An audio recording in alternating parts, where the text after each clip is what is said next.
पैठण दक्षिण काशी गोदावरी काठी वसलेली संतांची नगरी, असंख्य आठवणी, चमत्कार आणि संतांची पावनभूमी।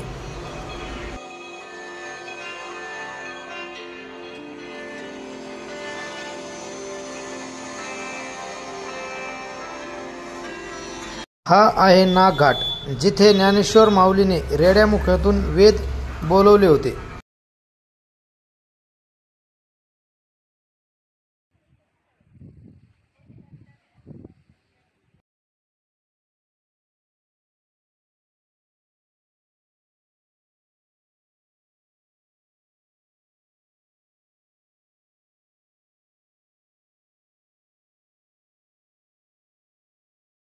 नागघाट हे पैठणमधील श्रद्धा, चमत्कार आणि अध्यात्म यांचा संगम असलेलं ठिकाण आहे।